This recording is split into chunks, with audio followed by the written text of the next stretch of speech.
அருட்பெரும் ஜோதி அருட்பெரும் ஜோதி தனிப்பெரும் கருணை அருட்பெரும் ஜோதி அருட்பெரும் ஜோதியே அருட்பெரும் ஜோதியே என்னாருயிரிற் கலந்து ஆடுகின்ற அருட்பெரும் ஜோதியே அன்பிற்கலந்து அறிவாழங்கும் அருட்பெரும் ஜோதியே தெள்ளாரமுதாகி உள்ளண்ணி நிற்கும் அருட்பெரும் ஜோதியே நின்னாசை ஒன்றே என்னுள் ஆர்க்கின்றதே அருட்பெரும் ஜோதியே அருட்பெரும் ஜோதியே அருட்பெரும் ஜோதியே அருட்பெரும் ஜோதி அருட்பெரும் ஜோதி தனிப்பெரும் கருணை அருட்பெரும் ஜோதி.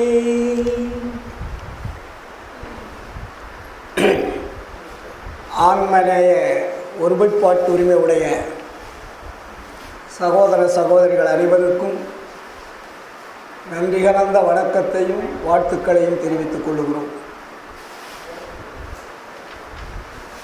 இன்று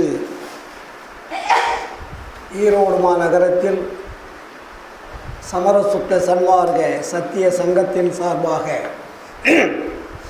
வள்ளலாருடைய சுத்த சன்மார்க்க கொள்கைகளை நாம் எல்லோரும் பகிர்ந்து கொள்வதற்காக வந்திருக்கிறோம். நாம் வாரம் வாரம் வள்ளலாருடைய கருத்துக்களை கொள்கைகளை படித்தும் கேட்டும் தெரிந்து கொண்டு வருகிறோம். எந்த அளவிற்கு நாம் அதை கடைபிடித்திருக்கிறோம் என்பதை நாம் சுய பரிசோதனை செய்து கொள்ள வேண்டும். கண்ணால் பார்க்கிறோம், காதால் கேட்கிறோம், மனதில் பதிய வைக்கிறோம். ஆனால் இது உள்ளே எந்த அளவிற்கு செல்லுகிறது? மனம் என்பது புறத்திலே இருக்கக்கூடியது. அந்த மனதிலே பதிய வைக்கிறோமே தவிர ஜீவனுக்கு போக வேண்டும். உள்ளே ஜீவனுக்கு போகணும், அடுத்தது ஆன்மாவுக்கு போகணும். மனதோடு இருந்தால் அது வேலை செய்யாது, அது புறத்திலே சென்று கொண்டே இருக்கும். மனம் என்பது புறத்தை தேடுவது. அதனால் நாம் எந்த செய்தியை, எந்த கொள்கையை, எதுவாக இருந்தாலுமே மனதில் வைப்பது நிலை பெற்றிருக்காது. அதை நம்ம முதல் தெரிஞ்சுக்கணும்.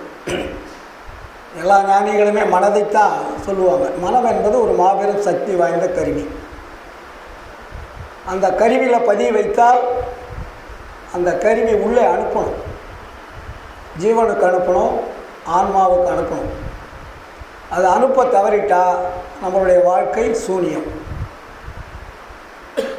அதை நம்ம முதல் தெரிஞ்சுக்கணும். நான் அடிக்கடி சொல்லுவது உடம்பிலே வள்ளல் பெருமான் 4 பகுதிகளாக ஆண்டவர் படைத்திருக்கிறார் என்று சொல்லுவார். அந்த 4 பகுதிகள் தான் இந்திரியம், கரணம், ஜீவன், ஆன்மா. அதில் புறத்திலே 2 இருக்கிறது. புறம், புறப்புறம் என்பது. புறம் என்பது கரணங்கள், புறப்புறம் என்பது இந்திரியங்கள். இந்த 2 தான் இப்போ நமக்கு வேலை செஞ்சிட்ருக்குது.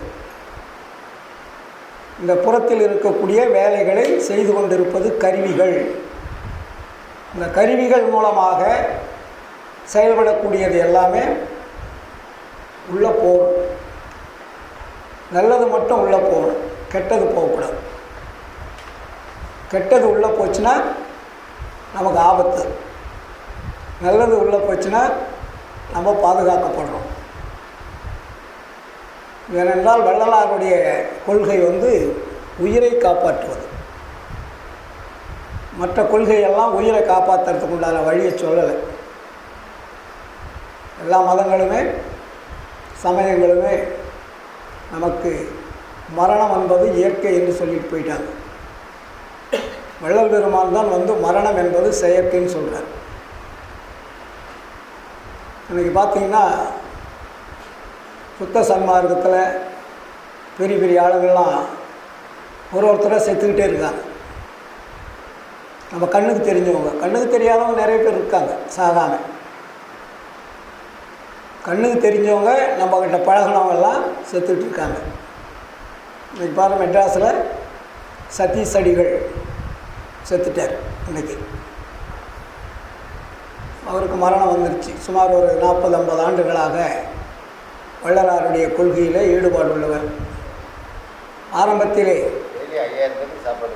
சித்தர்களுடைய வழியில் ஆரம்பத்தில் இருந்தார். அவர் முதல் சித்தர்களுடைய வழியில் இருந்தார். அதுக்கப்புறம் வள்ளலாருடைய கொள்கைக்கு வந்தார். அவர் என்ன பண்ணார், தியானம் யோகம் தவத்தில் ரொம்ப ஆழ்ந்து செயல்பட்டார். சாப்பிடாமல் இருக்கிறது, அதுக்கப்புறம் ரொம்ப தீவிரமாக மெடிடேஷன் பண்ணுறது, இப்படிலாம் இருந்து அவரை பார்த்தீங்கன்னா எலும்பு தோல்மாக தான் இருப்பார். போன இல்லை 70க்கு மேலே. போன மாதம் அவரை நான் போய் பார்த்துட்டு வந்தேன், பேசிட்டு வந்தேன். அங்கே அருட்ஜோதி டிவி சின்ன காவணத்துக்கு வந்திருந்தாங்க. அவர் போய் எடுத்துகிட்டு வாங்க அப்படின்னு அவர் சொல்லி அவங்கெல்லாம் வந்திருந்தாங்க. அங்கே கேள்வி பதில் நிகழ்ச்சி, அதுக்கப்புறம் சாகாக்கலை வேகாக்கால் போகா புனல் என்ற தலைப்பை பற்றி பேசணும். அதெல்லாம் நல்லா பதிவு செய்து வெளியிட்டார்கள். கொண்டு போனவுடனே அவர் முதல் போட்டு அவர்கிட்ட காட்டுவாங்க. அவர் பார்த்துட்டு ஓகே அப்படின்னு சொன்னோடனே ரிலீஸ் பண்ணிடுவாங்க. நல்ல மனிதர். அவர் சென்னையில் அண்ணா ஆலயம், வள்ளலார் தர்மசாலைன்னு வச்சார், அவர் அண்ணா ஆலயம்னு வச்சார். அதுக்கப்புறம் ஒரு பெரிய ஸ்கூல் வச்சு நடத்திட்டுருக்கார். அப்புறம் அருட்ஜோதி டிவி தொலைக்காட்சி ஒன்று ஆரம்பித்தாங்க. 2 வருஷம் முடிய போகுது. ஒரு நாளைக்கு அங்கங்கே லிஸ்ட்டு போட்டுருவாங்க. சென்னையில் எந்தெந்த கோயில்கள் எந்தெந்த இடத்துல ஏழைகள் இருக்கிறார்களோ அவர்களுக்கு டெய்லி வேனில் சாப்பாடு செஞ்சு அங்கங்கே சென்டர் பண்ணி அங்கங்கே ஆளுங்க அனுப்பிச்சிடுவாங்க.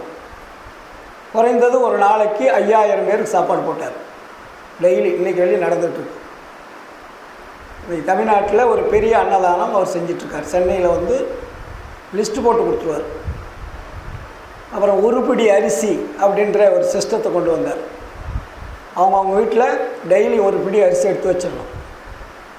மாதமானால் அவங்க சொல்லிட்டாங்கன்னா அங்கே இருக்கக்கூடிய ஆளுங்க போய் அதை வாங்கிட்டு வந்துடுவாங்க. தேவைப்பட்டவங்க அதுக்கு மேலே அதிகமாகவும் கொடுக்கலாம். இப்படி ஒரு சிஸ்டமேட்டிக்காக பண்ணார்.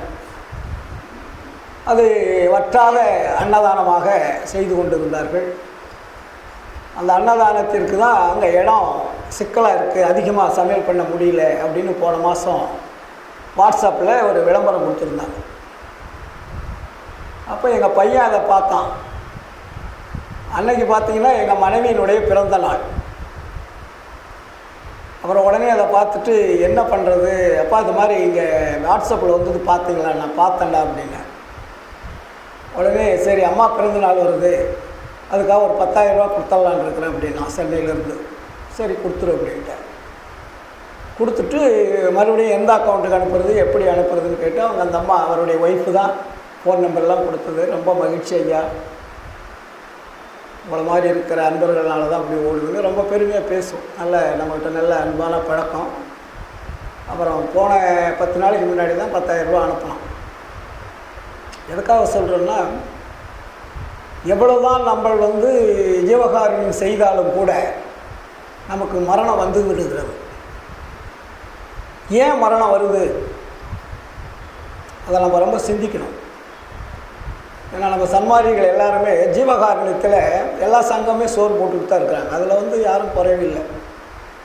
ஓரளவுக்கு அவர்களால் முடிந்ததை செய்து கொண்டிருக்கிறார்கள். ஆனால் அவர்கள் தன்னை அறியாமல் விட்டு விடுகிறார்கள். சத்து விசாரம்னு அதுக்கு பேர் வச்சார் வள்ளலார். ஜீவகாருண்யம் என்பது ஒரு பகுதி, சத்து விசாரம் என்பது ஒரு பகுதி. இது ரெண்டும் ஒரே ஸ்டாண்டர்டில் போகணும். அந்த ஸ்டாண்டர்டில் போனால் தான் மரணம் தவிர்க்க முடியும். அதனால தான் நமக்கு மரணம் ஏன் வருதுன்னா நம்மளுடைய செயல்பாடுகள் சரியில்லை. பட்டினி கிடக்க சொல்ல வள்ளலார். பசி என்பது தானாக நமக்கு நிற்கணும். சத்து விசாரம் நீங்கள் செய்ய செய்ய பசி என்பது பொசிப்பு மாறிடுன்றார். பசி என்பது நமக்கு வராது, அதே நிற்கும். அப்போ தான் நம்ம சாப்பாட்டு நிறுத்தணும். நான் சாப்பிடாத இருக்கிறேன் அப்படின்னு நீங்கள் விரதம் இருந்தீங்கன்னா மரணம் கண்டிப்பாக வரும். தியானமயமானால் பொசிப்பு மாறும் அப்படின்னு எழுதுவார் வள்ளலார். அப்போ தியானம்னா என்ன? இறைவனை இடைவிடாது தொடர்பு கொள்வது. இறைவன் எங்கே இருக்கிறார்? வெளியே போய் நம்ம தேட வேண்டிய அவசியம் இல்லை. நம்மளுடைய உடம்புக்குள்ளே இறைவன் இருக்கிறார். அதனால தான் வள்ளலார் தன்னை அறிந்து இன்பமுறை வெண்ணிலாவே ஒரு தந்திரம் நீ சொல்ல வேண்டும் வெண்ணிலாவே. தன்னை அறியணும். தன்னை அறிந்தால் தனக்கு ஒரு கேடு இல்லைன்னு கூட முன்னாடி இருக்கணும்னு சொல்லிட்டு போயிருக்காங்க. வள்ளலார் இங்கே தெளிவுபடுத்துகிறார். தன்னை அறிகின்ற பொழுது நமக்கு என்ன வரும்? இன்பம் வரணும். தன்னை அறிகிறதுனால துன்பம் வரக்கூடாது. அதனால தான் தன்னை அறிந்து இன்பம் வரணும். ஒவ்வொரு நாளும் தன்னை அறிகின்ற பொழுது நம்மளை அறியாமல் நமக்கு ஒரு மகிழ்ச்சி வரணும். அந்த மகிழ்ச்சி தான் நம்மளை வாழ வைக்கும். அந்த மகிழ்ச்சி வரும்போது துன்பத்துக்கு அங்கே வேலை இருக்காது. ஏன்னா நமக்கு மகிழ்ச்சி ஒரு புறம் வந்துச்சுன்னா அடுத்தது அதை விட அதிகமாக துன்பம் நம்மளை அட்டாக் பண்ணுது. அப்போ மகிழ்ச்சி குறைவாகவும் துன்பம் அதிகமாக இருக்குது. அதை நம்ம டேலி பண்ணுறதுக்கு தெரியல. அதை எப்படி வியாபாரத்தில் டேலி பண்ணுறோமில்ல, எவ்வளோ விற்று இருக்குது, இன்றைக்கி எவ்வளோ பேங்க் அனுப்பிச்சிருக்கிறோம், எவ்வளோ பணம் ஸ்டாக் இருக்குது, மீதி எவ்வளோ இருக்குது, டேலி பண்ணுறோம். கணக்கு வழக்கெல்லாம் ரொம்ப டேலி பண்ணி பழகிட்டோம். ஆனால் நம்மளுடைய ஆன்மாவையும் டேலி பண்ணுறதுக்கு நம்ம பழகலை. ஒரு நாளைக்கு நம்ம ஆன்மாக்கிட்ட எவ்வளோ தொடர்பு வச்சுருக்கோம், அது நமக்கு என்னென்ன சக்தியை கொடுத்துருக்குது, ஆற்றலை கொடுத்துருக்குது, என்ன விளக்கத்தை கொடுத்துருக்குது, என்ன அறிவு தெளிவை கொடுத்துருக்குது அப்படின்றது ஒவ்வொரு நாளும் நம்ம டெஸ்ட் பண்ணணும். அதுதான் விசாரம். இந்த விசாரம் என்பது இடைவிடாது நம்மளுடைய ஆன்மாவை தொடர்பு கொள்வது. ஜெகநாத ஐயா போன வாரமே ஃபோன் பண்ணார். ஐயா நீங்கள் இந்த வாரம் வரீங்களா? நான் வரேன் அப்படின்னார். ஐயா எனக்கு வேறு வேலை இருக்குது, இந்த வாரம் வர முடியாதுன்னு. சரி அப்படின்ட்டு நான் சரி அடுத்த வாரம் கண்டிப்பாக வருவேன்னே. அவருக்கு எண்ணங்கள் பூரா உடம்பு சரியில்லை. இப்போ 6 மாதம் ஆகிடுக்குமா? 6 மாதம் ஆகிடுச்சு. அவர் ஞாபகமெல்லாம் எங்கள் சங்கத்து மேலே தான் இருக்குது. எப்போ போகணுன்ற அந்த உணர்விலே இருக்கிறார். அவர் உடனே இன்றைக்கி வருவீங்களான்னு கேட்டால் கண்டிப்பாக இன்றைக்கி வரணுன்னே வந்துட்டாங்க. காரணம் என்னன்னு கேட்டால் அந்த ஈடுபாடு அதிகம் இருக்கணும். அவர் இப்போது செத்து பிழைச்சவர். அவருடைய உடலுக்கு அவ்வளோ பெரிய ஒரு திடீரென்று ஒரு சூழல் ஏற்பட்டது. அப்போது சகோதரி பார்த்து ஹாஸ்பிட்டலில் அழுதாங்க. நான் வள்ளலாரை இவ்வளவு காலமாக நான் வணங்கி கொண்டு வருகிறேன், படித்து கொண்டு வருகிறேன். என்னுடைய கணவர் இப்படி இருக்கிறார். ஏதாவது ஒன்று ஆச்சுன்னா அது வள்ளலாருடைய குற்றம் தானே தவிர என்னுடைய குற்றம் இல்லைன்னு சொன்னாங்க. நான் எங்கள் சங்கம் தான் போனப்போ. பயப்படாதீங்க, வள்ளல் பெருமான் நம்பிட்டீங்களே, அருட்பெருஞ்சோதி நம்புறீங்களே, கண்டிப்பாக அது ஆபத்து வராது, பயப்படாது இருங்க இப்படின்னு ஒரு தைரியம் சொல்லிட்டு வந்தோம். அதே மாதிரி அவருக்கு இன்றைக்கி உட்காந்துட்டார். அப்போது நம்ம இடைவிடாது இறைவனிடத்திலே தொடர்பு வைக்கின்ற பொழுது நமக்கு உயிருக்கு பாதுகாப்பு. வேறு எந்த தெய்வமே உயிருக்கு பாதுகாப்பு கொடுக்காது. அருட்பெருஞ்சோதி ஆண்டவர் மட்டும்தான் உயிருக்கு பாதுகாப்பு கொடுக்குவார். அதனால தான் வள்ளலார் உயிரெல்லாம் பொதுவில் உளம்பட நோக்குக செய்யலாம் விடுகன செப்பிய சிவகு. உயிரெல்லாம் பொதுவில் ஒரு திருநடம் புரியும் திரு பொது என அறிந்தேன் அப்படின்வார். எல்லா உயிர்களிலும் யார் இருக்காரு? இறைவன் இருக்கிறார். ஆமாம், உயிர்ப்பிணி அருட்பெருஞ்சோதின்னு சொல்கிறார். அப்போ உடற்பிணியும் உயிர்ப்பிணியை யார் காப்பாற்றுறார்களோ அவர்களுக்கு ஜீவன், அந்த உயிர் பாதுகாக்கப்படும். உயிர் பாதுகாத்தாவே உடம்பு அழியாது. உயிர் பிணிங்கிறது தான் மரணம். ஆமாம். அப்போ அந்த உயிர் பிணி என்பது ஸ்ட்ராங் பண்ணிட்டீங்கன்னா உடம்பு அதுக்கு ஒத்துட்டு போயிடும். அதனால தான் அதுக்கு வள்ளலார் வச்ச பேர் ஜீவ ஒழுக்குன்னு வச்சார். ஜீவன்னா என்ன? உயிர். உயிரை காப்பாற்றக்கூடிய ஒழுக்கத்துக்கு தான் ஜீவ ஒழுக்குன்னு பேர் வச்சார். ஜீவகாருண்ய ஒழுக்குன்னா அதுக்கு என்ன பேர்? சோறு போடுறது மட்டும் அதில் இல்லை, அதில் வார்த்தை. உயிரை காப்பாற்றக்கூடிய ஒழுக்கம். காருண்யம்னா காப்பாற்றுவது. ஜீவனை காப்பாற்றக்கூடிய ஒழுக்கம் நமக்கு வேணும். அதனால தான் அந்த டைட்டில் அழகாக போட்டார், ஜீவகாருண்ய ஒழுக்கம். அப்போ அந்த ஜீவகாருண்யத்தில் என்ன இருக்குது? 4 பிரிவுகள் இருக்குது. இந்த காருண்யம் நம்ம செய்ய செய்ய நம்ம உடம்பில் இருக்கக்கூடிய 4 பிரிவுகள் பாதுகாக்கப்படும். முதல் உடல், அதான் இந்திரியங்கள், புறக்கருவிகள், அதை பாதுகாக்கப்படுது. கரணங்கள் பாதுகாக்கப்படுது. அடுத்தது ஜீவன் பாதுகாக்கப்படுது. 4வது ஆன்மாவும் பாதுகாக்கப்படுது. ஆன்மா பாதுகாத்துட்டா உடம்பு விட்டு ஆன்மா போகாது. உடம்பு, இந்திரியங்கள், கரணங்கள், ஜீவன் 3ம் பழுதடைஞ்சால் ஆன்மா உயிரை கூட்டுவோம். இனிமேல் நீ அங்கே இயங்கிறதுக்கு லாக்கியில் வா அப்படின்னு கூப்பிட்டுக்கோ. ஏன்னா ஆன்மாவிலிருந்து தான் உயிர் வெளியே வருது. மறுபடியும் ஆன்மாவில் போய் அடக்கம் கொள்கிறது. உயிர் போகும்போது எங்கே போகுது? உயிர் நம்ம உடம்பு மரணம் வரும்போது உயிர் வெளியே போகிறதில்ல, ஆன்மாவில் அடக்கம் கொள்கிறது. அதனால தான் உயிர் அடக்கம் அப்படின்னு சொல்லுவோம். உயிர் வெளியே எங்கேயும் போகாது, ஆன்மாவில் அடக்கம் கொள்கிறது.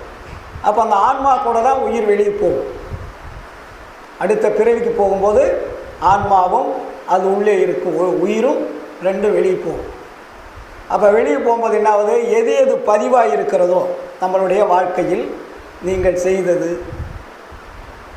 செய்து கொண்டிருந்தது, பேசியது, மற்றவர்களுக்கு நன்மை செய்தது, தீமை செய்தது, எல்லாமே அதில் ஸ்டோர் ஆகிருக்கும்.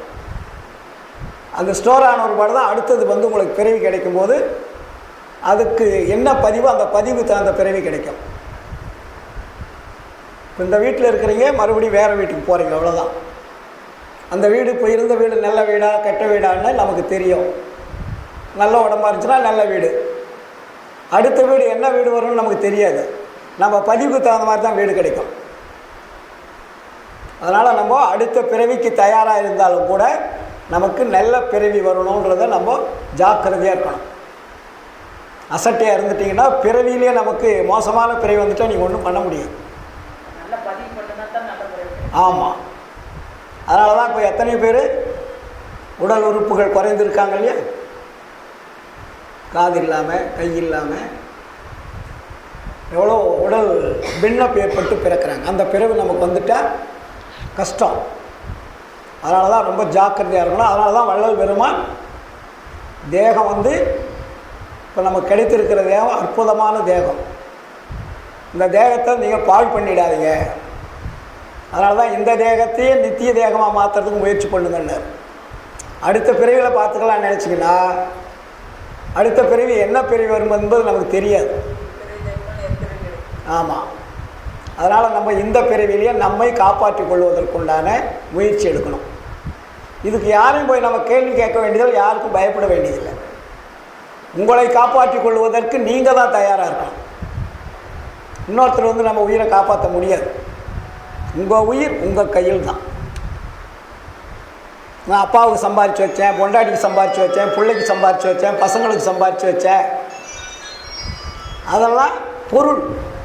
உங்களுக்கு என்ன சம்பாரிச்சிருக்கிறீங்க?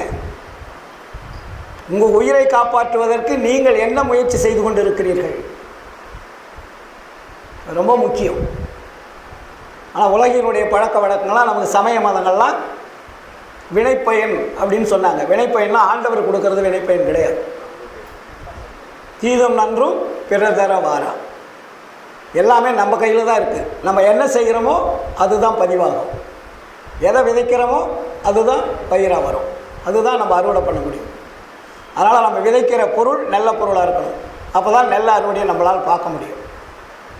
அதனால தான் நல்வினை தீவினை எனும் வன்கையிற்றால் ஆட்டுகின்ற தேவதேவி. அவன் நல்வினை தீவினை என்பது எங்கே இருக்குது? இந்த உலகத்தில் இருக்குது. அது உயிர்கள் மூலமாக தான் நமக்கு பதியுது. யார் ஒருவர் உயிர்களுக்கு துன்பம் செய்கிறீர்களோ, உங்களால் உயிர்கள் மற்ற உயிர்கள் பாதிக்கப்படுகிறதோ, அது தீவினையாக பதிவாகும். உங்களால் மற்ற உயிர்களுக்கு நன்மை எப்பொழுது செய்து கொண்டிருக்கிறீர்களோ, அந்த நன்மை எல்லாம் நல்வினையாக வந்து பதிவாகும். அதான் தீவினை நல்வினை என்பது வேற ஏதோ நினச்சிக்காதீங்க. உயிருக்கு மற்ற உயிர்களுக்கு துன்பம் செய்வது அத்தனையுமே தீவினை தான். அதனால தான் வள்ளலார் வந்து உயிர்கொலை பண்ணாதுங்கன்னு சொன்னார். அதிகமாக பதிவாகிறது அதுதான். உயிர்கொலை பண்ணி புலால் சாப்பிட்டீங்கன்னா தீவினை அதிகமாக பதிவாகும். ஜிர்ன்னு ஏறிடும் 90%. நீங்கள் அதுக்கப்புறம் அதை மறுபடியும் குறைக்கிறதுக்கு படாத பாடு பண்ணணும். அதனால தான் அதில் கையை வச்சார் வள்ளலார். ஆமாம், சுகர் ஏறுற மாதிரி ஏறிடும். அதனால் எந்த காரணத்தை கொண்டுட்டோம், நம்ம தெரிஞ்சவங்களை கூட பக்குவமாக சொல்லி அவர்களை நாம் காப்பாற்ற பார்க்கணும். ஐயா புலால் சாப்பிடாதீங்க, அதனால் உங்களுக்கு பாதிப்பு வரும், தயவுசெய்து இனிமேல் கொஞ்சம் விட்டுட்டிங்கன்னா நல்லாயிருக்கும், உங்களுக்கு நோய் வராது, குடும்பத்தில் சிக்கல் வராது, நீ விட்டு பாருங்களேன் அப்படின்னு நம்ம சொல்லணும். சொல்லுவது கூட ஒரு ஜீவகாருண்யம். நம்ம சாப்பிடாத இருக்கிறது ஒன்று, மற்றவர்களை நல்லவர்களாக மாற்றுவது. இப்போ என்னுடைய வேலையெல்லாம் அதுதான் அதிகமாக இருக்கும். ஃபேஸ்புக்கிலே ஆகட்டும், வாட்ஸ்அப்லேயே ஆகட்டும், ட்விட்டரில் ஆகட்டும், எல்லாருமே அந்த நிலையை தான் ஃபஸ்ட்டு நான் அடிப்படையாக சொல்லுவேன். உங்களுக்கு அறிவு விளக்கம் வேண்டும் என்றால், அறிவு விளக்கம் வரும் என்றால் எதனால் வரும்? புலால் மறுத்தால் அறிவு வரும். புலால் மறுக்காத வெளியே அறிவுக்கு வேலையே கொடுக்க முடியாது. அது போய் அறிவை மறைச்சிடும். அது வந்து ஒரு கவ்விக்கும், அறிவை வந்து அப்படியே கவ்விடும், வெளியே வராத அறிவு. அதனால தான் ஜீவகாருண்யம் விளங்கும் போது அன்பும் அறிவும் தானாக விளங்குனார். ஜீவகாருண்யம் மறையும் போது அன்பும் அறிவும் தானாக மறையும். ஜீவகாருண்யம் மறைஞ்சால் அறிவும் மறைஞ்சிடும், அன்பும் மறைஞ்சிடும். ஜீவகாருண்யம் விளங்கினால் அறிவும் வளர்ச்சியடையும், அன்பும் வளர்ச்சியடையும். அப்போ அன்பு எப்போ வரும் அப்படின்னா, மற்றவர்களுக்கு உதவி செய்யும் போது தான் வரும். நீங்கள் உதவி செய்யாத அன்பை பெறவே முடியாது. கணவன் மனைவியாக இருந்தாலும் சரி, நீங்கள் ஒரு மனைவிக்கு உதவி செஞ்சீங்கன்னா, அவங்களுக்கு ஒரு நல்லது செஞ்சீங்கன்னா, அங்கேருந்து உங்களுக்கு அன்பு வரும். ஏங்க என்ன வேணுங்க, நேரத்துக்கு சாப்பாடு என்ன செய்யலான்னு அவங்க கேட்பாங்க. நீங்கள் அன்பை கொடுக்கலன்னா ஏதோ வச்சு இருக்கிறத வச்சு முடிச்சா சாப்பிடுங்க, புரியலாம் போங்க விடுவாங்க. ஒவ்வொரு குடும்பத்திலையுமே நடக்கும். அதே மாதிரி நம்ம எல்லாருக்கிட்டையும் அன்பு செலுத்த வேண்டுமானால் அங்கே என்ன இருக்கணும்? ஜீவகாருண்யம் இருக்கணும். ஜீவகாருண்யம் இருக்கிற இடத்துல அன்பு தானாக வரும். அன்பை போய் தேட வேண்டிய அவசியம் இல்லை. அதனால தான் வள்ளலார் அன்பெனும் பிடியுள் அகப்படும் மலையேன்னார். அப்போ அன்பு என்பது நம்ம ஏதோ அன்பை காட்டணும்னா பேச்சில் இருக்கக்கூடாது, செயலில் இருக்கணும். முதல் நம்மளுடைய மனைவிகிட்ட அன்பு காட்டுங்க, குழந்தைகிட்ட அன்பு காட்டுங்க, பேரம்பேத்திக்கிட்ட அன்பு காட்டுங்க, அதுக்கப்புறம் அக்கம் பக்கத்தில் இருக்கிற அன்பு காட்டுங்க, அப்போ சமுதாயத்தில் இருக்கிறவங்ககிட்ட அன்பு காட்டுங்க. அன்பு எப்படி காட்ட முடியும்? ஏதாவது அவங்களுக்கு உதவி செய்யணும். உதவி செஞ்சிங்கன்னா அவங்க அன்பு உங்ககிட்ட வந்துடும். அந்த அன்பு வரும்போது தான் நம்மளுடைய ஆன்மா வந்து அன்பு நிறைந்ததாக மாறும். கடவுள் எல்லா இடத்துலையும் அன்பு காட்டிகிட்டு இருக்கார் இல்லையா? கடவுளுடைய இயற்கை குணம் என்ன? தயவு. தயவுன்னா அன்பு, கொடுப்பல், கொடுக்கறது. கடவுள் தினம் கொடுத்துட்ருக்கார்ல. அவர் படைக்கலன்னா நமக்கு எது கிடைக்கும் இந்த உலகத்தில்? கண்ணுக்கு தெரியாமல் நமக்கு எல்லாம் கொடுத்துட்ருக்கார் கடவுள். அதனால தான் இறைவனுடைய இயற்கை குணம் தயவுன்னார் வள்ளலார். ஆன்மாவினுடைய இயற்கை குணம் தயவு. அப்போ தயவை பெற வேண்டால் நீங்கள் தயவாக இருக்கணும். தயவு தான் டேலி ஆகும். அப்போ அந்த தயவு அதிகரிக்கும் போது நமக்கு என்ன கிடைக்குது? அப்போ தான் வாழ்க்கையில் மகிழ்ச்சி வரும். நம்மளுடைய ஒவ்வொரு வாழ்க்கையிலையும் மகிழ்ச்சி என்றால் என்ன?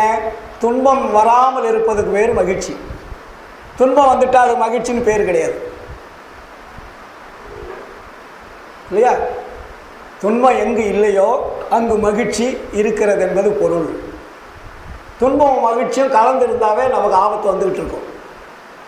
அப்படி வருகின்ற பொழுதுதான் நம்மளுடைய ஆன்மாவில் இருக்கக்கூடிய அருள் வெளியே வரும்.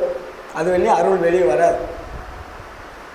அதனால தான் வள்ளலார் வந்து ஜீவகாருண்ய ஒழுக்கம் என்ற தலைப்பில் அழகாக போட்டிருப்பார்.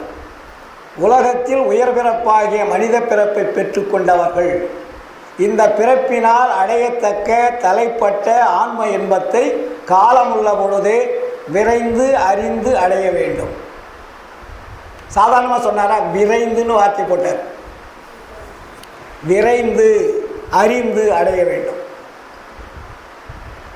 ஒவ்வொரு சன்மார்க்கிகளும் நம்ம என்ன பண்ணணும்?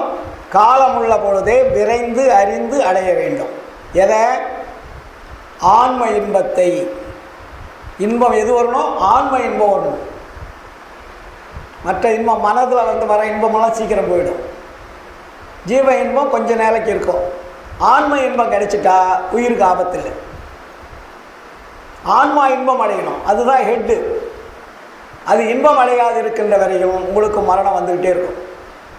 அதனால தான் அதை அழகாக சொல்கிறாரு, அந்த தலைப்பட்ட ஆன்ம இன்ப வாழ்வு எத்தனை வகை என்று அறிய வேண்டி. ஆன்மா லாபம் அடையணும், அந்த லாபத்தினால நமக்கு இன்பம் வருது. ஆன்மா லாபம் இருந்தால் தான் இன்பம் அடைய முடியும். ஆன்மா லாபம் அடையலைன்னா இன்பம் வராது. உங்களுக்கு கடையில் லாபம் வந்தால் தான் மகிழ்ச்சியாக இருக்குது. இன்றைக்கி பரவாயில்ல, நேற்றை விட இன்றைக்கி 2 லட்ச ரூபா வியாபாரம் அதிகமாச்சுன்னா நமக்கு ஒரு மகிழ்ச்சி. அதே மாதிரி ஆன்மா நாளுக்கு நாள் மகிழ்ச்சி அடையணும், அது இன்பம் அடையணும். அது இன்பம் அடைகின்ற பொழுது நமக்கு மகிழ்ச்சி தானாக வரும். அப்போ உங்களுடைய உடம்பு, உயிர் எல்லாமே ரொம்ப ஸ்டெடியாக இருப்பீங்க. மரண பயன்றது அங்கே வராது. அதனால தான் அதுக்கு தலைப்பட்ட ஆன்ம இன்ப வாழ்வு எத்தனை வகைப்படும் என்று தெளிவுபடுத்துகிறார். ஆன்ம இன்ப வாழ்வில் 3 வாழ்வு கூட இருக்கின்றார் உள்ளம். அதுக்கு இம்மை இன்ப வாழ்வு, மறுமை இன்ப வாழ்வு, பேரின்ப வாழ்வு. இந்த 3 வாழ்வும் நம்ம வாழ்ந்தாகணும் மனித பிறப்பில். இந்த 3 வாழ்க்கை நம்ம வாழாமல் மரணத்தை வெல்லவே முடியாது. நீங்கள் அல்பா படிச்சுக்கிட்டே இருந்தால் மரணம் வெல்லலாம்னு பார்க்காதீங்க, வேலையாகாது. சோறு போட்டுக்கிட்டே இருந்தால் மரணம் வெல்லலான்னு பார்த்தீங்கன்னா வேலையாகாது. ரெண்டும் ஒரே நேரத்தில் சமநிலையில் இருக்கணும். இந்த சமநிலையில் இருந்தால் தான் அங்கே ஆன்ம இன்பம் கிடைக்கும். அந்த ஆன்ம இன்பம் கிடைத்தால்தான் அதுக்குண்டான 3 தேகம் நமக்கு வருதுன்றார். அதுக்குள்ள 3 வாழ்க்கை அதில் இருக்குது. ஆன்ம இன்பத்தில் 3 இன்பம் மிக்ஸாக இருக்குது, கலவையாக இருக்குது. அது இம்மை இன்பம், மறுமை இன்பம், பேரின்பம். இந்த 3 இன்பமும் 3 வாழ்க்கையாக சொல்கிறார் நமக்கு. இன்பம் வந்தால் என்ன? ஒவ்வொரு இன்பத்துக்கும் ஒரு வாழ்க்கை இருக்கின்றார். அப்போது இம்மை இன்ப வாழ்வு, மறுமை இன்ப வாழ்வு, பேரின்ப வாழ்வு என 3 வகை என்று அறிய வேண்டும். இப்போ 3 வாழ்க்கை நமக்கு இந்த மனித பிறவியில் நம்ம வாழ்ந்து ஆகணும். அது வாழவில்லை என்றால் நீங்கள் எத்தனை கோடி சம்பாதிச்சாலும் வேஸ்ட். நீங்கள் கடைசியில் ஒன்றுமே கொண்டு போக முடியாது. இந்த உலகத்தில் நீங்கள் எதையும் எடுத்து போவதற்கு சட்டத்தில் இடம் கிடையாது, இயற்கை சட்டம். நீங்கள் எவ்வளோ தான் சம்பாதிச்சாலும் கூட கடைசியில் உங்கள் பையனை கேளுங்க, நான் 1 கோடி ரூபா கொண்டு போகிறேன்ப்பா, கடைசியில் என் கூட அனுப்புங்கன்னா அவங்களும் அனுப்ப மாட்டாங்க, நீங்களும் கொண்டு போக முடியாது, வாங்க முடியாது. அப்போ கரணங்கள் வேலை செய்யாது, இந்திரியங்கள் வேலை செய்யாது. உங்கள் கையில் கொடுத்தா கூட கை வாங்க முடியாது, கை ஜடமாகிடும். நீங்கள் தானே சம்பாரிச்சிங்க, நீங்கள் சம்பாரித்த பொருளை நீங்களே எடுத்துகிட்டு போக முடியாது. ஆனால் எதை எடுத்துகிட்டு போகலாம்? அருளை எடுத்துகிட்டு போகலாம். இறை எங்கே கொண்டாந்து வைக்கிறார்? பொருளை எடுத்து போவதற்கு இறைவன் சட்டத்தில் இடமில்லை. அருளை எடுத்து போவதற்கு, அடுத்து கொண்டு போவதற்கு இறைவன் சட்டத்தில் இடம் உண்டு. எவ்வளோ பெரிய விஷயம்! எல்லாருமே எதுவுமே எடுத்துகிட்டு போக முடியாதுன்றாங்க இல்லையா? இல்லை, அருளை எடுத்துகிட்டு போகலாம். அருளை எடுத்துகிட்டு போகிறதுக்கு இறைவன் நமக்கு உரிமை கொடுத்துருக்காரு, அதிகாரம் கொடுத்துருக்காரு. அது எந்த மாயானாலும் சரி, எந்த கத்தாக்களாகவும் தடுத்து நிறுத்த முடியாது. அருளை தடுத்து நிறுத்துறதுக்கு ஒரே ஒரு கருவி அருட்பெருஞ்சோதி ஆண்டவர் தான். அவர் சொல்லாமல் எந்த தலைவர்களும் அருளை நீ எடுத்துகிட்டு போகக்கூடாதுன்னு சொல்ல முடியாது. பொருளை மட்டும் பிடிச்சிக்கும். ஏன்னா அது பூலோகத்துக்கு சொந்தமானது. பொருள் பஞ்சபூதத்தினுடைய சொந்தமானது, மாயைக்கு சொந்தமானது. அது நமக்கு கொடுக்காது. நீங்கள் சம்பாதிக்கலாம், அனுபவிக்கலாம், மறுபடியும் விட்டுட்டு தான் போகணும். நீங்கள் எடுத்துகிட்டு போக முடியாது. அருள் என்பது இறைவன் கொடுப்பது. பொருள் என்பது மாயை கொடுப்பது. மாயை வெளியே கொடுப்பதற்கு, எடுத்துட்டு செல்வதற்கு அனுமதி கொடுக்கப்பட மாட்டாது. அருள் என்பது இறைவன் கொடுப்பது. இறைவன் கொடுப்பதை நீங்கள் எங்கே வேணாலும் எடுத்து செல்லலாம். அந்த அருளை பெறுவதற்குத்தான் மனித தேகம் நமக்கு கொடுக்கப்பட்டிருந்தது. அந்த அருள் பெறாத நீங்கள் வாழ்வதற்கு வாழ்ந்து எந்த பிரயோஜனமே கிடையாது, வேஸ்ட். கடைசியில் வயசாகி பொண்டாட்டி பார்க்கல, பையன் பார்க்கல, பேரன் பேத்தி பார்க்கல, உற்றார் உறவினர் பார்க்கல அப்படின்னு நம்ம எவ்வளோ கோடி கோடியாக சம்பாதிச்சா கூட நம்மளை ஓரம் கட்டிடுவாங்க. உங்கள்கிட்ட வருமானம் வரல, உங்களுடைய உடம்பு இயங்க முடியலைன்னா, அதுவும் மனைவி இல்லாத ஒரு வாழ்க்கை இருக்குது, பெரிய கொடுமையிலையும் கொடுமை. ஆம்பளைங்க, நம்ம ஆம்பளைங்க பொம்பளைங்க நம்ம இல்லாட்டி கூட வாழ்ந்துருவாங்க, ஏதோ ஒரு புள்ள வீட்டில் அங்கங்கே போய். மனைவி இல்லாத நீங்கள் வாழ்ந்துட்டீங்கன்னா கடைசி காலத்தில் நம்ம படக்கூடிய கஷ்டத்திற்கு அளவே கிடையாது. இந்த மருமகளும் கவனிக்க மாட்டாப்புல, மகளும் கவனிக்க மாட்டாலும் ஒன்றும் பண்ண முடியாது. நீங்கள் உங்களுக்கு கை கால் வரல, படுக்கையிலேருந்து எழுந்திருக்க முடியல, மலை ஜலம் வருது, மனைவி தவிர வேறு யார் செய்வாங்க? மகளும் செய்ய மாட்டாப்புல, மருமகளும் செய்ய மாட்டாப்புல, பேரம்பேத்தியும் செய்ய மாட்டாங்க.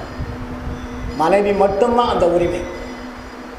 அதனால் மனைவி இருக்கிறவர்களையும் கணவன் தைரியமாக இருக்கலாம்.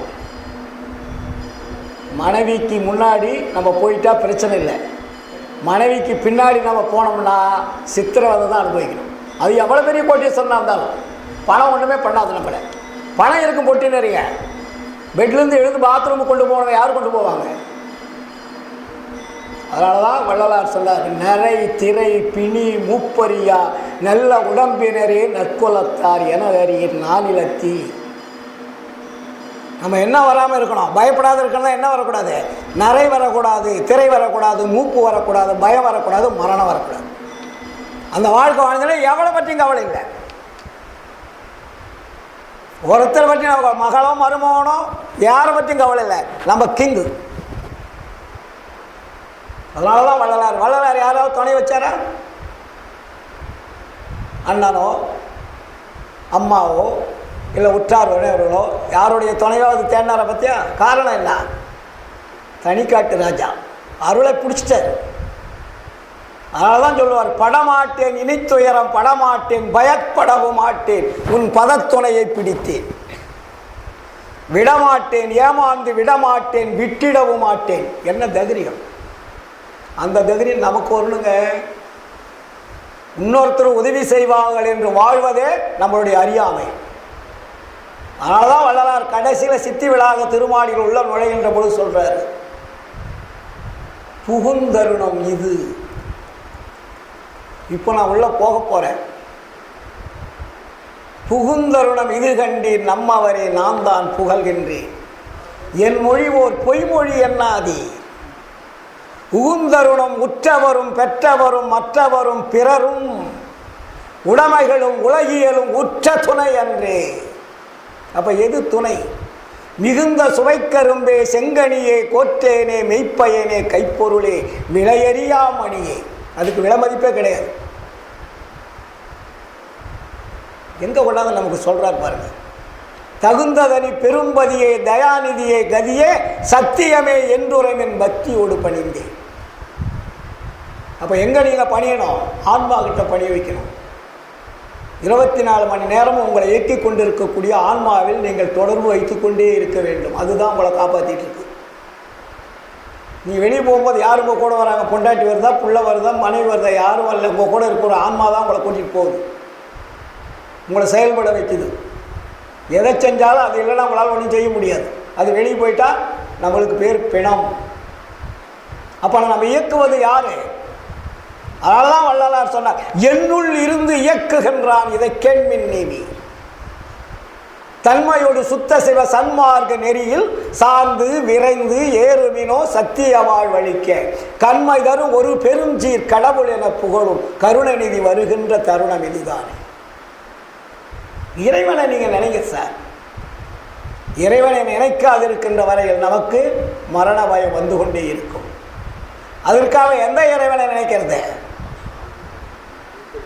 பொய்யான இறைவனை நினைத்தால் பூஜ்யம் கிடைக்கும். அதனால தான் உண்மை கடவுள்னு பேர் வச்சார் வள்ளலார். அது அருட்பெருஞ்சோதி உண்மை கடவுள். அவர் உண்மையிலே ஸ்ட்ராங் பண்ணுவாருங்க. இது உண்மை கடவுள்னா மற்ற கடவுள் என்ன?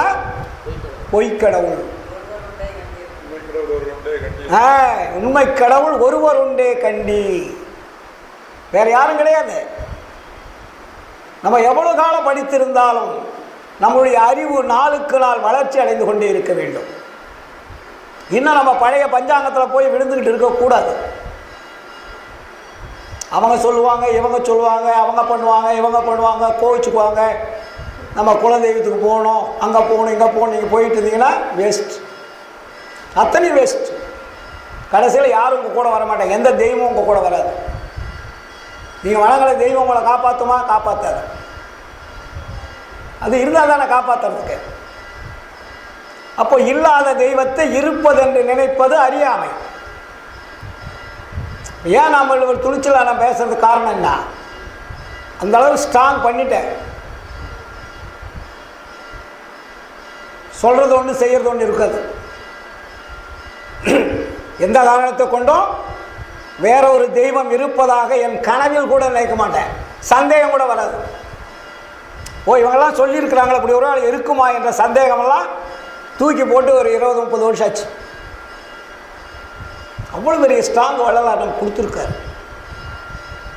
அப்படி இருக்கும்போது நம்மளுடைய பழக்க வழக்கங்களை நாம் தூக்கி எறியணும். வெண்ணந்தூருக்கு போயிருந்தேன் அன்னைக்கு. அவர் நம்ம தனபாலுடைய தம்பி கொலை பண்ணிட்டாங்கல்ல போன மாதம். தனபால் இருக்கார்ல, அவருடைய தம்பியை எல்லாம் சேர்ந்து வெட்டி போட்டாங்க.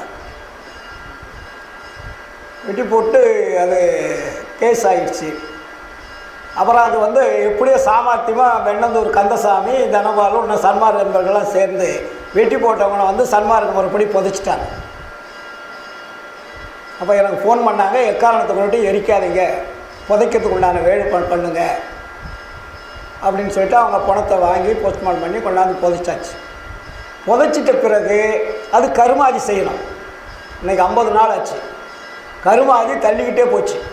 ஒரு தடவை என்னை கேட்பார், ஐயா இந்த வாரம் வச்சுக்கலாமா, அடுத்த வாரம் வச்சுக்கலாமா இல்லை. ஏன்னா கருமாதி செய்கிறதுக்கு அவங்க சொந்த பந்தங்கள் துடிக்கிறாங்க, சமய மதங்களில் செய்கிற மாதிரி. அவர் தனபால் ரொம்ப ஸ்ட்ராங்காக இருக்கார், கந்தசாமி ரொம்ப ஸ்ட்ராங்காக இருக்கார், கூட இருக்கிற சன்மார்கள் ஸ்ட்ராங்காக இருக்காங்க. அப்போ என்ன டேட்டு வந்து எனக்கு அங்கங்கே நான் போயிருந்தால டேட்டு எனக்கும் கிடைக்கல. அப்புறம் இன்றைக்கி டேட்டை காலையில் போன வாரத்துக்கு முன்னாடியே கேட்டாங்க, இன்றைக்கி நான் வரேன்னே. இன்றைக்கி 50 நாள் ஆச்சு. அந்த சடங்கு இல்லாமல் எப்படி செய்ய வேண்டும் என்பதற்கு இன்றைக்கி தான் செஞ்சோம். உதைச்சாச்சு. கருமாதின்னு பண்ணுறாங்கல்ல, இதை வந்து எல்லோரும் வந்து அது கருமாதி பண்ணணும், தீட்டு இருக்குது, அது இருக்குது, இதுக்கு இருக்குது அப்படின்னு சொல்ல ஆரம்பிச்சிட்டாங்க. அப்புறம் இன்றைக்கி காலையில் எனக்கு 5 மணிக்கு நான் கிளம்பி போய் 7 மணிக்கெலாம் அங்கே போயிட்டேன். அப்புறம் போயிட்டு எப்படி செய்யணும் அப்படின்றதுக்கு வழிபாடெல்லாம் முடிஞ்சிட்டு பாடு 1 மணி நேரம் அவங்களுக்கு அந்த ஆன்மா என்னவாக இருக்கும், என்ன பிறப்பு எடுக்கின்றதை அவங்களுக்கு தெளிவுபடுத்தி, இந்த சம்பிரதாயங்கள் சாங்கியம் இதெல்லாம் தேவையில்லை,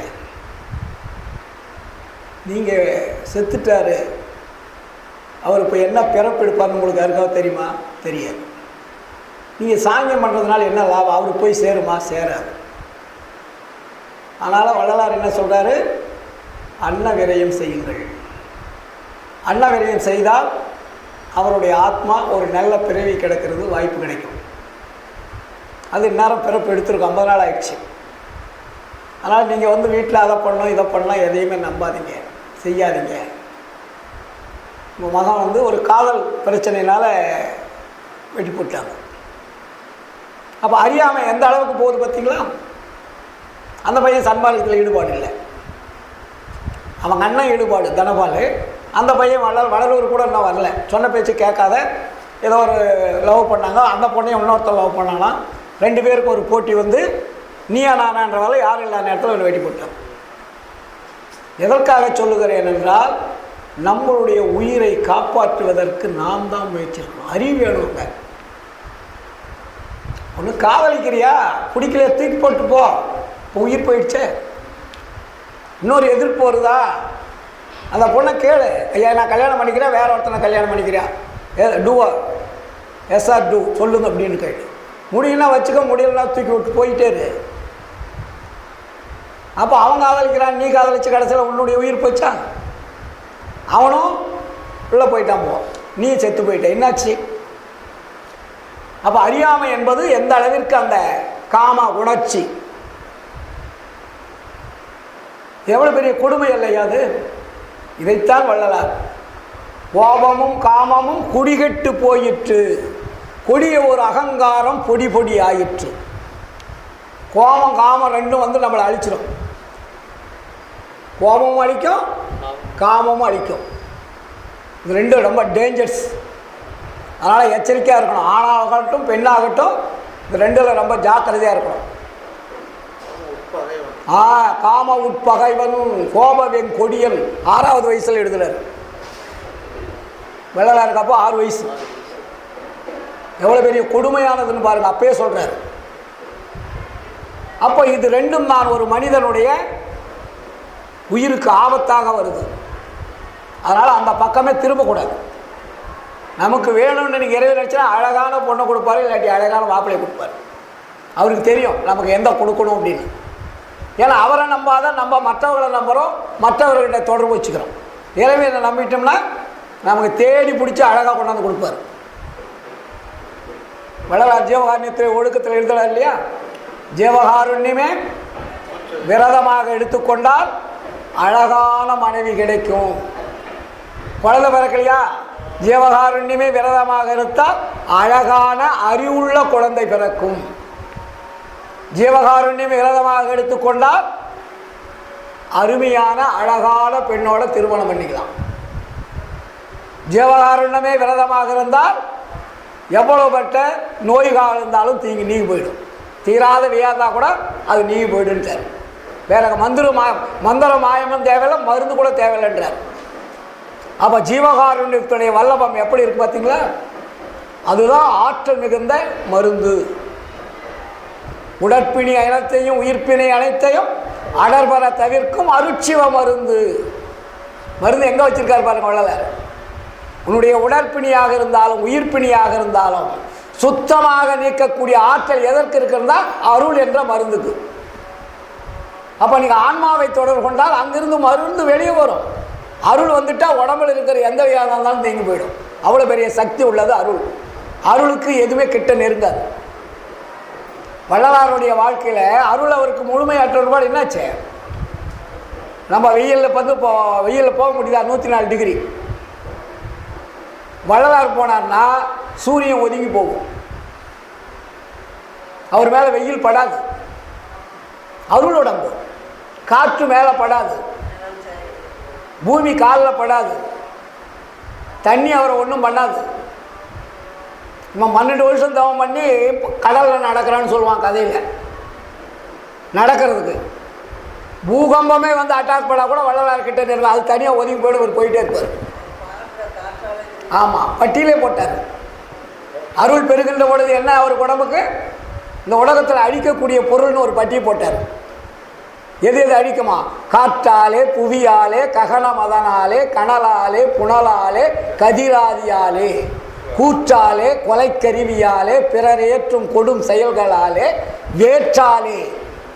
இன்னும் வேற ஏதாவது விஞ்ஞானங்கள் கண்டுபிடிக்கும் இல்லையா? இப்போ வள்ளலார் காலத்து அணுகுண்டுலாம் கிடையாது. அதை பாரு, அப்பயே அவர் பட்டியல் போட்டு வேற்றாலே எஞ்சான்றும் அழியாதே விளங்கும் மெய்யளிக்க வேண்டும் என்றேன் விரைந்தளித்தான் எனக்கு. ஏற்றாலே இழிவரை நீ நினையாதீர் உலகீர் என் தந்தை அருட்பெருஞ்சோதி இறைவனை சார்வீரே. யார்கிட்ட போனால் நமக்கு ஆபத்து வராது? உண்மை கடவுள். அந்த உண்மை கடவுள் தான் அருட்பெருஞ்சோதி ஆண்டவர். அது வேறு எங்கும் இல்லை, உள்ளொளியாக உடம்புல இருக்கார்.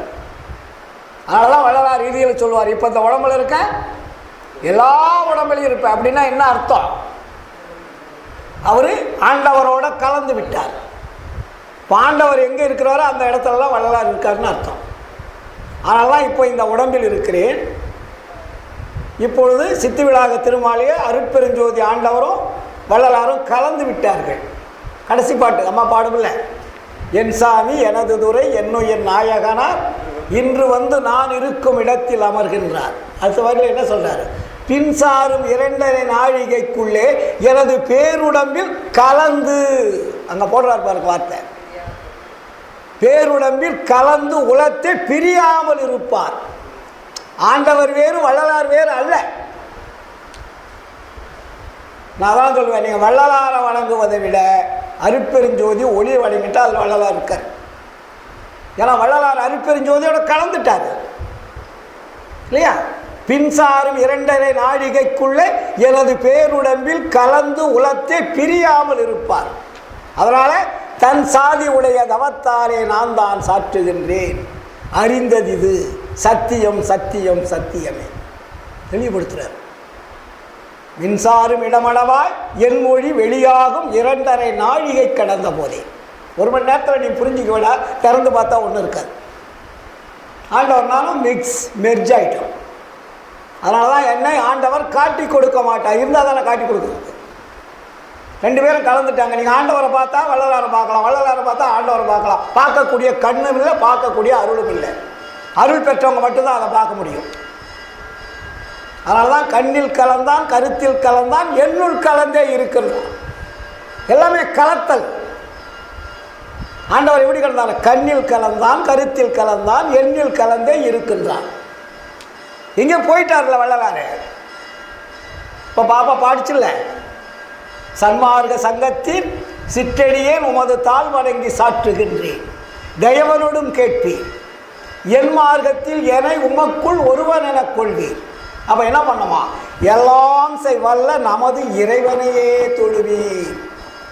யாரை தொழணும்? அருட்பெரு எல்லாம் வல்லமை இறைவனையே தொழுவி. அடுத்த ஒரு வார்த்தை போடுறாரு, புன்மார்க்கத்தவர் போலே. அப்படின்னா என்ன?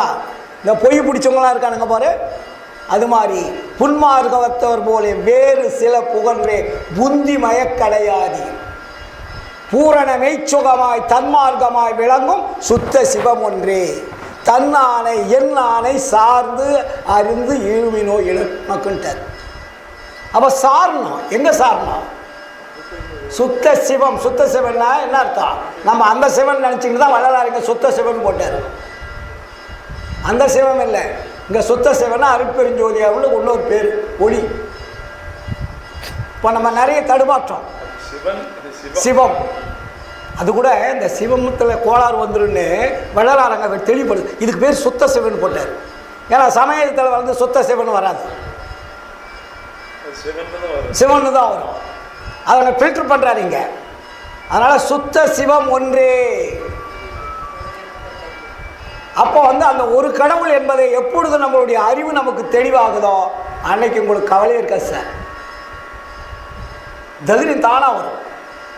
அதனால தான் வள்ளலாரிங்க இம்மை இன்ப வாழ்வு, மறுமை இன்ப வாழ்வு, பேரின்ப வாழ்வு என்ற 3 வகையான வாழ்க்கை இருக்கிறது. இந்த 3 வகையான வாழ்க்கை வாழ்வதற்கு நம்ம என்ன பண்ணோம்? அருள் பெறணும். அருள் பெறுவதற்கு யார்கிட்ட பெறணும்? அருட்பெருஞ்சோதி ஆண்டவர்கிட்ட பெறணும். அப்போ அருட்பெருஞ்சோதி ஆண்டவர்கிட்ட அருள் பெருவிட்ட என்ன நமக்கு லாபத்தினுடைய ஒரு பாயிண்ட்டை கொண்டாடுறாரு எனக்கு. சரிப்பா, நான் இன்ப வாழ்வுன்னு சொல்லிட்டேன். அப்போ இன்ப வாழ்வு என்றால் என்ன கேள்வி போட்டார். இன்ப வாழ்வாளான்னு மேடையில் சொல்லிட்டு போயிடுறோம். அப்போ இன்ப வாழ்வுனா என்ன சார் இல்லையா? அது தெரிஞ்சாதான் நமக்கு புரியும். அதை சொல்கிறார் பாருங்க. சிறிய தேக கரணங்களை பெற்று சிறிய முயற்சியால் சிறிய விடயங்களை சில நாள் அனுபவிக்கின்ற இன்பத்தை இன்ப வாழ்வு என்று அறிய வேண்டும். இங்கே என்ன? சிறிய கரணங்கள், சிறிய முயற்சியால், சிறிய தேக கரணங்கள் பெற்று சிறிய முயற்சியால் சிறிய விடயங்களை சிலரால் அனுபவிக்கின்ற இன்பத்தை இன்ப வாழ்வு என்று அறிய வேண்டும். சரி, அதோட விட்டாரா? அதுக்கு மேல் கொண்டு அவரே விளக்கம் சொல்றார். சரி, இன்ப லாபம்னா என்ன? வாழ்க்கை சொல்லியாச்சு. அப்போ லாபம் என்ன? மனித பிறப்பில் தேகத்திலும் கரணங்களிலும் புவனத்திலும் போகங்களிலும் குறைவின்றி. நமக்கு எவ்வளோ அழகாக குழந்தைக்கு சொல்கிற மாதிரி சொல்கிறார் பாருங்க. எது? இந்த புவனத்தில்னா இந்த உலகத்தில் தேகத்திலும் நம்ம உடம்புல, கரணங்களிலும் மனம் புத்தி சித்தம் அகங்காரத்தில், புவனத்திலும் வாழ்க்கையில், போகங்களிலும், போகம்னா நம்ம குடும்ப வாழ்க்கை, போகங்களிலும் குறைவின்றி. அது இல்லை, இது இல்லை, இது சரியில்லை, அது சரியில்லை, இந்த நிலையெல்லாம் நமக்கு வராது. குறைவின்றி நல்ல அறிவுடையவர்களாய். சொத்து மட்டும் இருந்தால் போதாது, அங்கே என்ன வேணுமா? நல்ல அறிவுடையவர்களாய். அப்படி இருக்கிறவனுக்கு என்ன வராதா? பசி, பிணி, கொலை முதலிய தடைகள் இல்லாமல். அவங்களுக்கு இது மாதிரி தடைகள்லாம் வராது. தடைகள் இல்லாமல். தடைகள் என்ன? யார் யார் மதிப்பாங்க நம்மளன்னு போடுறாரு பாருங்க. உறவினர், சிநேகர், அயலார் முதலியரும் தழுவ சந்ததி விளங்கத்தக்க சற்குணமுள்ள மனைவியோடு. புருஷன் மண்டாட்டிக்கு தகராறே வராது. சற்குணம், அந்த சாதாரண மனைவியின் போல வள்ளலாருங்க. சற்குணம் உள்ள மனைவியோடு விடயங்களை சில நாள் அனுபவிக்கின்றதை இம்மை இன்ப லாபம் என்று அறிய வேண்டும். வாழ்நாள் பூரா அதை அனுபவிக்க சொன்னார பார்த்தீங்களா? சில நாள். ஒரு வார்த்தையிலையும் அருமையான விஷயம் இருக்கும். நம்ம ஆயுசு பூரா கணவன் மனைவி உறவு வச்சுக்க முடியுமா? முடியாது. ஒரு லிமிட். நமக்கு உள்ள அறிவுள்ள குழந்தை பிறக்கிற வழியோ அந்த இன்பம். குழந்தை பெற்றோடனே பாசம் குழந்தை மேலே போயிடும். அப்புறம் உற்றார் உறவினர்கள் மற்றவர்கள் அவங்க மேலே நம்ம அன்பு செலுத்துகிறோம். அப்போ என்ன ஆகுது? ஊரில் இருக்கிறவங்களாம் நம்மளை பாய்க்கத்து கை கூப்பி வணங்குவான். நல்ல குடும்பமாக, நல்ல மனைவி, நல்ல மக்கள், நல்ல அறிவோடு இருக்கிறாங்க, எந்த குறைவும் இல்லை இருக்காங்க, நோய் கிடையாது, நொடி கிடையாது, நிம்மதியாக இருக்கிறாங்க அப்படின்னா மற்றவர்கள் பார்ப்பவர்கள் நம்மை பார்த்து கைகூப்பி வணங்குவார்கள். அதுக்கு பேர் தான் இம்மை இன்ப வாழ்வு. அப்போ இம்மை இன்பத்தை அடைத்தவருடைய பெருமை என்ன? சரி, வாழ்க்கை வாழ்ந்தாச்சு, அவங்க பெருமை நான் ஒன்று சொல்லணுமா? அதுக்கு என்ன பெருமை அப்படின்னு கேட்டால் அன்பு. அவங்ககிட்ட என்னென்ன இருக்குமா? அன்பு, தயவு, ஒழுக்கம், அடக்கம், பொறுமை, வாய்மை, தூய்மை முதலிய சுபங்குணங்களை பெற்று விடய இன்பங்களை வருந்தி முயன்று அனுபவித்து புகழ்பட வாழ்தல் என்று அறிய வேண்டும். மற்றவங்க புகழற அளவுக்கு நம்ம வாழ்கிறதுக்கு பேர் தான் இம்மை இன்ப வாழ்வு. ஆனால் அப்படி வாழ்றதுனாலே கடைசியில் என்ன வரும்? மரணம் வரும். அதுக்கு பேர் இம்மை இன்ப வாழ்வுன்னா சுத்த தேகம் பெற்ற வாழ்வு. இம்மை இன்ப வாழ்வுக்கு என்ன வருதாங்க? தேகம் சுத்தமாக இருக்கும். அதுக்கு பேர் சுத்த தேகம் வரணும். இதுதான் இம்மை இன்ப வாழ்வுனுடைய லாபம். இம்மை இன்ப வாழ்வு, இம்மை இன்ப வாழ்க்கையினால் அடையக்கூடிய பெருமை. அப்போ நம்மளை எல்லாருமே அதனால தான் ஆரம்பத்தில் சொல்கிறார். 6வது வயசுல அவர் எழுதும்போது என்ன சொல்கிறார்? ஒருமையுடன் எனது மலரடி நினைக்கின்ற உத்தமர்தம் உறவு வேண்டும். உள்ளொன்று வைத்து புறமொன்று பேசுவோர் உறவு கலவாமை வேண்டும். பெருமை பெறின் எனது புகழ் பேச வேண்டும், பொய்மை பேசாதிருக்க வேண்டும், மறு பெண் ஆசையை மறக்கவே வேண்டும். அங்கே கொண்டாந்து வைக்கிறார். உன்னை மறவாதிருக்க வேண்டும், நோயற்ற வாழ்வில் நான் வாழ வேண்டும். அங்கே அந்த 6வது வயசுலேயே நமக்கு அது கீழே வந்து சண்முக தெய்வமணி உன்முக சைவமணின்னு சொன்னாலும் மேலே இருக்கிறத பூரா ஹெட்லைன் பூரா சூப்பராக இருக்கும். கீழே இருக்கிறத அட்ரஸ் பண்ணுறாரு, எந்த இடத்துல இருந்து பாடுறதுக்கு அட்ரஸ் அது. ஆனால் மேலே இருக்கிற வரி எல்லா பாட்டிலையுமே நீ எல்லா தெய்வத்தை பற்றி ஒரு பாட்டு இருந்தாலும் மேலே இருக்கிறது பூரா சுத்த சன்மார்க்கமாக தான் இருக்கும். கீழே இருக்கிற அந்த 2 வரி தான் சாமியை குறிக்கும். எந்த இடத்துல இருந்து பாடுறாலும் அந்த அட்ரஸ் குறிக்கும். அப்போ இம்மை இன்ப வாழ்வனுடைய இது சொல்லிட்டு அடுத்தது மறுமை இன்ப வாழ்வு. இந்த வாழ்க்கை வாழ்ந்தாதான் மறுமை இன்ப வாழ்வுக்கு நீங்கள் போக முடியும். முதல்ல இந்த வாழ்க்கை வாழணும். என்ன இருக்கணுங்க? அன்பு, தயவு, ஒழுக்கம், அடக்கம், பொறுமை, வாய்மை, தூய்மை முதலிய சுபகுணங்களை பெற்று விடய இன்பங்களை வருது. விடய இன்பம்னா என்ன? இந்த உலகத்தில் வாழக்கூடிய வாழ்க்கை, பொருளாதாரம். நம்ம நியாயமான சம்பாதிக்கிறது, அநியாயமாக சம்பாதிக்காமல் நியாயமாக சம்பாதிக்கிறது. இன்னொருத்தரை வந்து அடித்து பிடுங்காமல் பொய் சொல்லி கொள்ளடிக்காமல் நம்ம நியாயமான முறையில் நம்ம உறுப்புகளை வச்சு சம்பாதிக்கிறது. நமக்கு இறைவன் கைகால உறுப்புகளை கொடுத்துருக்காருல, கரெக்டான லாபம், கரெக்டான வருமானம். அதான் விடைய, இந்த உலகத்தினுடைய விடைய இன்பங்களை பெறுவது. ஏன்னா மற்ற நம்ம இன்னொருத்தருடைய பொருள் நம்மகிட்ட வந்தால் நம்ம மகிழ்ச்சியாக இருப்போம். ஆனால் வரும்போது அவன் துன்பப்பட்டு தான் நம்ம கொடுக்குறான். அது மறைமுகமாக கூட அவன் துன்பப்படாத கூட வரலாம். ஆனால் இறைவனுடைய கணக்குக்கு தப்பாக வரும். நம்ம 10 ரூபாய்க்கு 1 ரூபா லாபம் இங்கே தப்பு இல்லை. 10 ரூபாய்க்கு 10 ரூபா லாபம் வச்சா என்ன வரும்? துன்பம் வரும். ஆனால் கொடுக்குறவன் கொடுத்துருவான். ஆனால் அந்த பணம் நம்மளுக்கு துன்பத்தை கொடுக்கும். இங்கே வந்துடுச்சுன்னா அது சும்மா போகாது, துன்பத்தை கொடுத்துட்டு தான் போகும். அதுக்கு பேர் தான் விடை இன்பம். அடுத்தது என்ன சொல்கிறாரு? மறுமை இன்ப வாழ்வு. மறுமை இன்ப வாழ்வு யாதெனில் உயிர் பிறப்பாகிய பெரிய தேக கரணங்களை பெற்று பெரிய முயற்சியால் பெரிய லட்சியங்களை பல நாள் அனுபவிக்கின்ற இன்பத்தை மறுமை இன்ப வாழ்வு என்று அறிய வேண்டும். முதல்ல இம்மை இன்ப வாழ்வத்தை முடிச்சுட்டா அடுத்து அதே ஸ்டாண்டர்டுக்கு மறுமை இன்ப வாழ்வுக்கு நீங்கள் போகிறீங்க. அந்த டெஸ்ட் பாஸ் பண்ணோன்னு இங்கே வந்துடுறீங்க. அப்போ மறுமை இன்ப லாபம் எது அப்படின்னா, உயர் பிறப்பை பெற்று இன்மை இன்ப லாபத்தில் குறிக்கப்பட்ட, முதல் சொன்னோம் இல்லையா, இன்மை இன்ப லாபத்தில் குறிக்கப்பட்ட நற்குணங்களை எல்லாம் பொருந்த உயர்நிலையில் சுத்த விடயங்களை பல நாள் அனுபவிக்கின்ற இன்ப லாபத்தை மறுமை இன்ப லாபம் என்று அறிய வேண்டும். தெளிவாக சொல்லிட்டார். செகண்டரி லாபம் இது, ஃபர்ஸ்ட் லாபம் அது, அதனுடைய தொடர்ச்சி இங்கே செகண்ட் லாபம் வருது. அப்போ மறுமை இன்ப லாபத்தை அடைந்தவர் பெருமை எது? அவங்களுக்கு என்ன குணம் இருக்கும்? முதல்ல என்ன பண்ணார்? அன்பு, தயை, ஒழுக்கம், அடக்கம், பொறுமை, வாய்மை, தூய்மை. அங்கே ஒரு 7 பொறுப்பை கொடுக்குறாரு. ஏன்னா நீங்கள் முதல்ல அதை அனுபவிச்சிட்டிங்களே. இங்கே வந்தவர் பாடு என்ன கொடுக்குறாரு? அந்த 7 இதுக்குள்ளேயே இருக்குது. இங்கே வந்தவர் பாடு என்ன வேணும்? 2 தான் இருந்தால் போதுன்ட்டார் மறுமை இன்ப வாழ்வில். எது? அன்பு, தயை. ஏன்னா முன்னாடி அது உள்ளே இருக்குது. நீ இன்ப வாழ்கின்ற போது 7 விதமான குணங்கள் இருக்குது. அதில் டெஸ்ட்டில் பாஸ் பண்ணி தான் இங்கே வந்துட்டேன். இங்கே வந்தவர் பாடு அதே குணம் உள்ளே இருக்குது. நீ அதுக்கு முயற்சி பண்ண வேண்டிய அவசியம் இல்லை. அதனால் இங்கே என்ன வேணும்? அன்பு, தயை. 2 தான் வேணும்.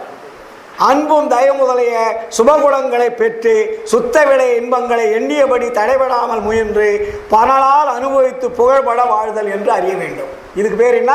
மறுமை இன்ப வாழ்வு.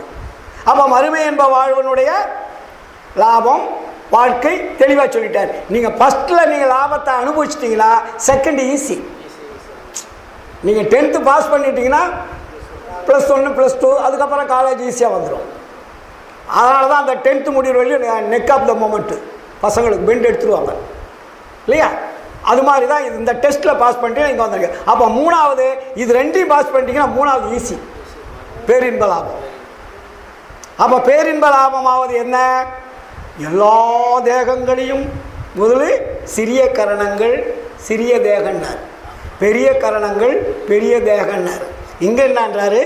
டோட்டலாக எல்லா தேகங்களையும் எல்லா கரணங்களையும் எல்லா புவனங்களையும் எல்லா போகங்களையும் தமது பூரண இயற்கை விளக்கமாகிய அருட்சக்தியின் சந்ததி விசேஷத்தால் தோன்றி விளங்க விளக்கம் செய்கின்ற பூரண இன்ம இயற்கை உண்மை வடிவனாகி.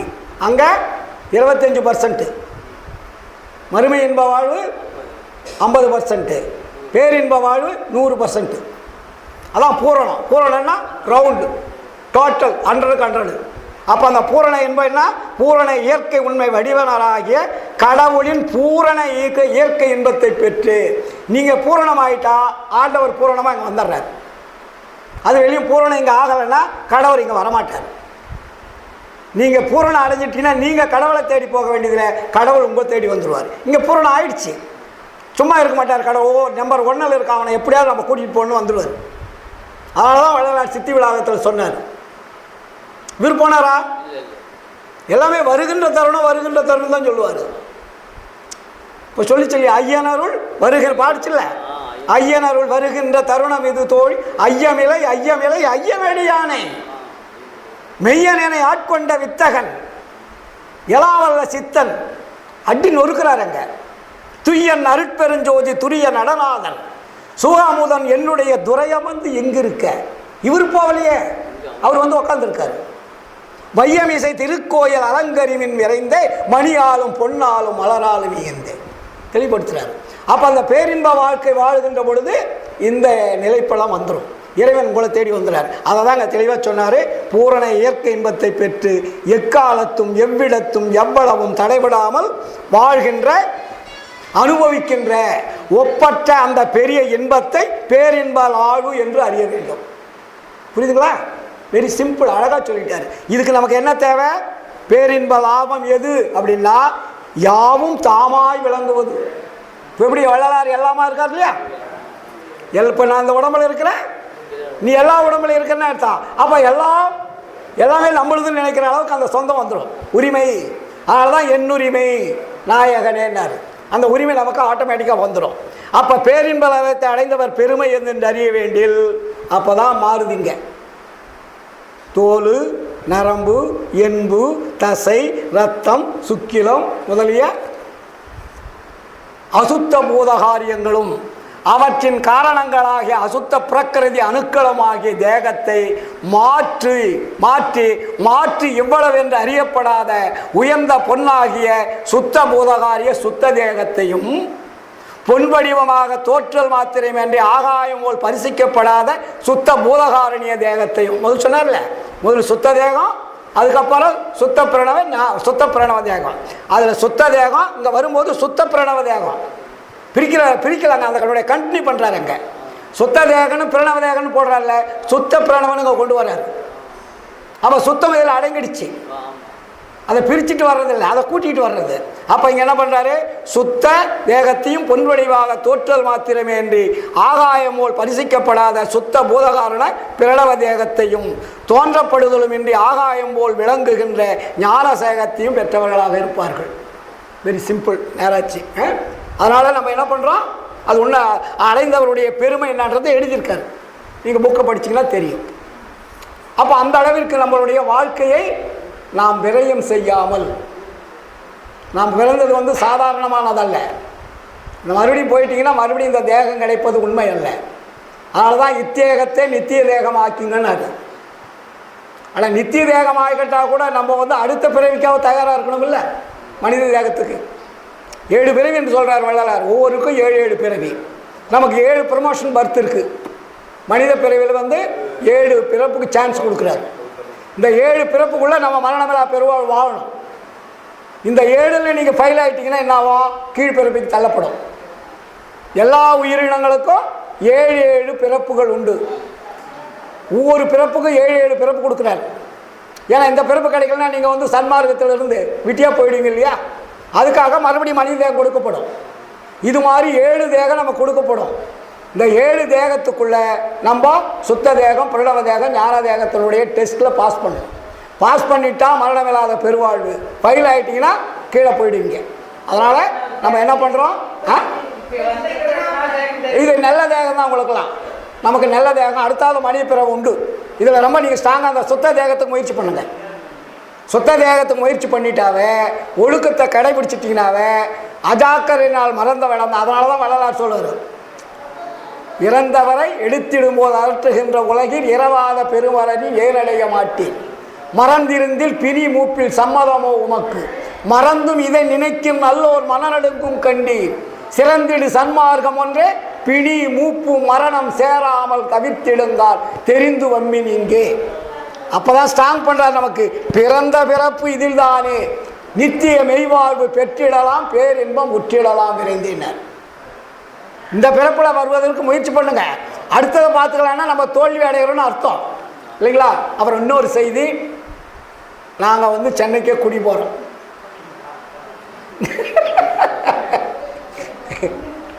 வீடெல்லாம் பார்த்தாச்சு. அதனால் நாங்கள் ஃபேமிலியெல்லாம் கொஞ்சம் நாளைக்கு சென்னையில் கூட இருக்கிறோம். அதனால் சரி இன்றைக்கி சொல்லிடலாம் உங்ககிட்ட அப்படின்றதுக்காக வருவேன். எங்கேருந்து எல்லா ஊருக்கும் போகிற மாதிரி. அவ்வளோதான். இப்போ சென்னைக்கு போகிறோம் அங்கே மீட்டிங்க்கு, அதே மாதிரி சென்னையில் எல்லா இடத்துக்கும் போக வருவோம். நாங்கள் ஃபேமிலியாக எல்லாருமே வீடெல்லாம் பார்த்தாச்சு. இந்த மாதத்துக்குள்ளே வெக்கெட் பண்ணி கிளம்பிடுவோம்.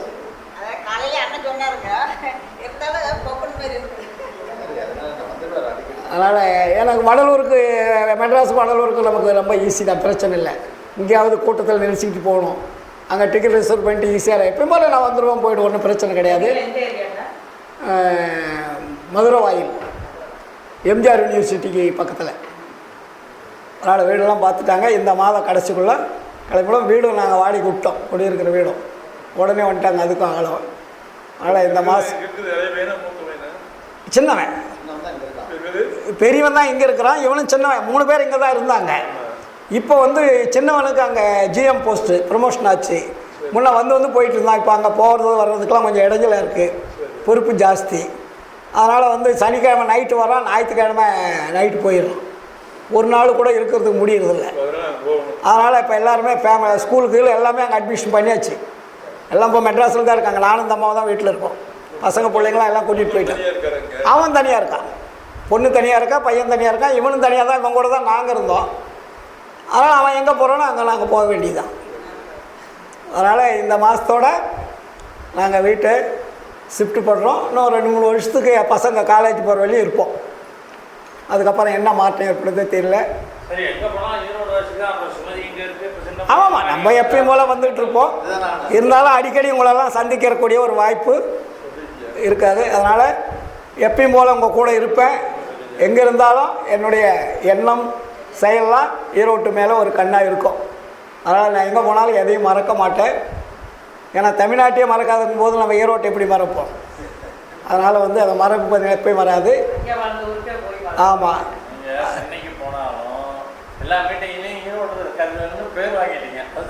ஆமாம், நான் சென்னையில் இருந்தாலும் ஈரோடு கதிரவேல் தான் எழுதுவேன். சென்னை கதிரவேல்லாம் எழுத மாட்டேன். வள்ளலார் எப்படி சிதம்பரம் ராமலிங்கன்னு போடுறார் இல்லையா, வேறு எந்த பேருமே நான் பட்டம் பதவியெல்லாம் போட வேண்டாம் எந்த பத்திரிகையிலுமே. நீ சிம்பிளாக ஈரோடு கதிரவேல்னு மட்டும்தான் போட சொல்லுவேன்.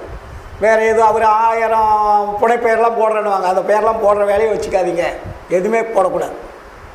ஐயா நான் ஏதாவது பட்டம், எந்த பட்டமே நமக்கு வேண்டாம், ஈரோடு கதிரவேல் என்ற பட்டம் தான் போதும் அப்படின்னு தான் இப்போ பத்திரிகையில் போட்டிருக்கோம். அதனால் இன்னொன்று இப்போ நம்ம அந்த சதீஷ் ஐயா அடிகளுக்காக ஒரு 2 நிமிஷம் நம்ம மௌனம் இருக்கணும்.